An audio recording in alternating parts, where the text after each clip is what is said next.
very much, Mr. Crosbie. I'll keep my comments brief, and if you don't mind, turn the attention to Wales just for a very short moment, in the full understanding that some of what we have been discussing this afternoon is devolved, but is actually common to seaside towns throughout the UK. There are three areas which I think I would like the Minister, if possible, to just comment on and reassure us. In my area, for example, in Carmarthen, West and South Pembrokeshire, we have 10 seaside towns, and no two of them are the same in their complications and economic circumstances, and indeed environmental circumstances.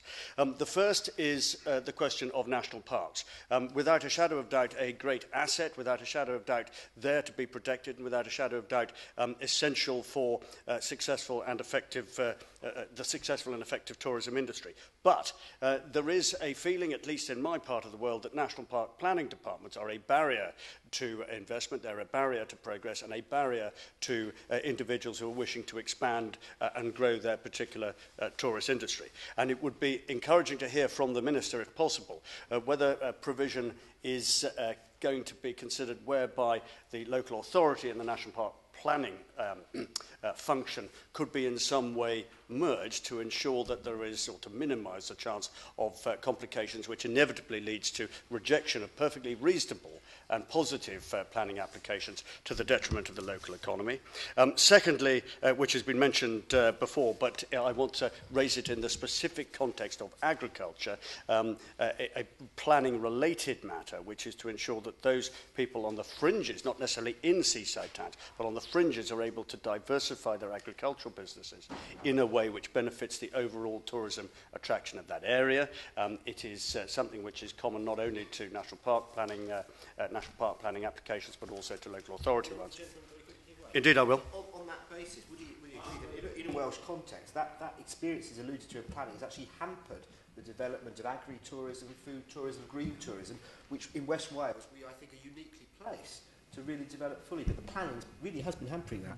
The honourable gentleman is completely right, only a few miles up the coast from me, and I recognise his concerns absolutely. The third and penultimate point, Mr Crosbie, is road and rail infrastructure. Of the 1 million international visitors to Wales, bringing £321 million in the recent past, actually a significant proportion, 92% of them, actually made their journey into Wales in a car. And yet it is almost impossible, once you get as far as about Swansea, to travel any further west with any degree of comfort, even more difficult on a train. That is, I know, a subject for future debate when we talk about electrification of rail lines. We're not making it easy for our tourism industry in the west of Wales in that particular context.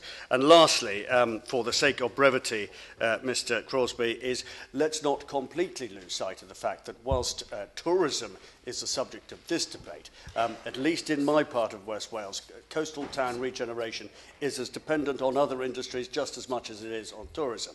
And if you take the Milford Haven waterway as an example, 2 oil refineries, 2 gas terminals, the biggest gas-fired power station in Europe under construction, the inward investment to those particular enterprises is not only vital for people who are immediately connected with them, but actually the surrounding tourism industry and the surrounding economic environment is absolutely crucially linked to large-scale industrial investment just as much as it is tourism. And we mustn't lose sight of that. It's not either or, it can be both. And I hope in the government's proposals those few points are taken into account. Thank you.